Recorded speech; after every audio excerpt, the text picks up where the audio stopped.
5 curiosidades sobre o café que vão surpreender você. Descobrir curiosidades sobre o café não é difícil. Como estamos falando de uma bebida carregada de história, cultura e sabores, tudo isso vem acompanhado de muitos fatos interessantes que tornam a paixão por essa iguaria ainda mais interessante. Assim, dentre as tantas particularidades que este grão apresenta, nós escolhemos 5 para compartilhar com você. Acompanhe. Em primeiro lugar, o nome de batismo do café não é café.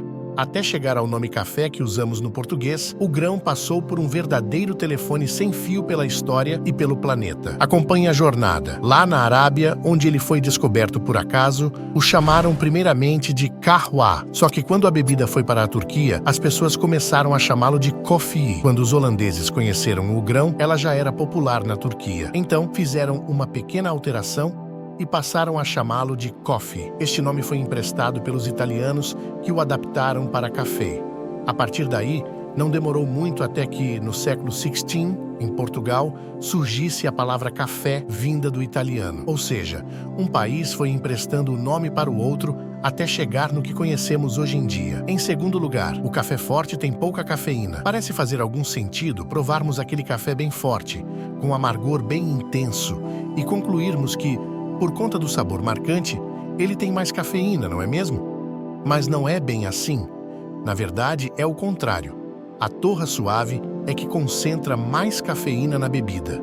Isso acontece porque, quando os grãos verdes são expostos às altas temperaturas da torra, o tempo para esse processamento cria diferentes tons e potências de sabor, amenizando ou ressaltando características de aroma, acidez, doçura e amargor, por exemplo.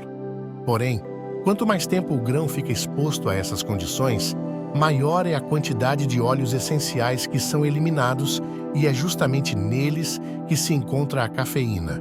Ou seja, é o café de torra suave que tem níveis mais potentes dessa substância, além de ser uma bebida mais encorpada e aveludada. Em terceiro lugar, graças ao café, o Brasil foi para as Olimpíadas. O mundo vivia um período de intensa crise e retração em 1932. No Brasil, naturalmente, a situação não era diferente.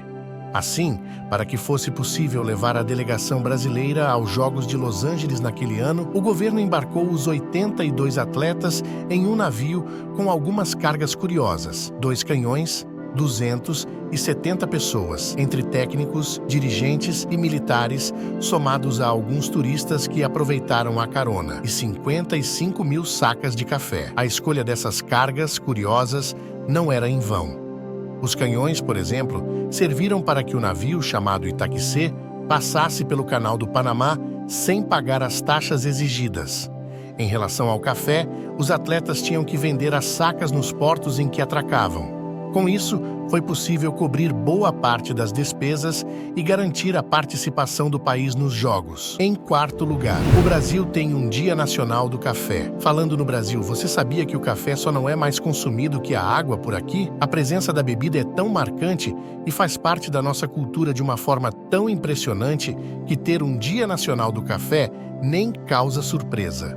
E foi justamente considerando essa realidade que a Associação Brasileira da Indústria do Café, ABIC, oficializou, em 2005, um dia para lembrar da bebida.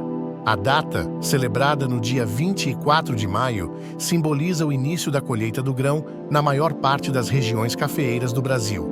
Inclusive, o país não é só um grande consumidor, ficando em segundo lugar no ranking global, como é o maior produtor e exportador de café verde do mundo. Em quinto e último lugar, a cultura do café é tão complexa quanto a do vinho. Entre outros motivos, a proximidade do Brasil com 2 grandes produtores mundiais de vinhos, como Uruguai e Chile, faz com que muitos dos processos da vinicultura sejam bem difundidos popularmente. Detalhes como os tipos diferentes de uva que resultam nos diferentes tipos de vinho, a importância do tempo de maturação para o ganho de acidez e teor alcoólico, entre outras particularidades, são amplamente conhecidos. São processos complexos e interessantes e que guardam bastante semelhanças com a produção do café. E aí, você já conhecia alguma dessas curiosidades sobre o café? Se você se surpreendeu com as descobertas, a boa notícia é que teremos ainda mais conteúdos super qualificados para desbravar mais e mais este universo. Aos poucos, vamos trazendo outras informações e novidades por aqui.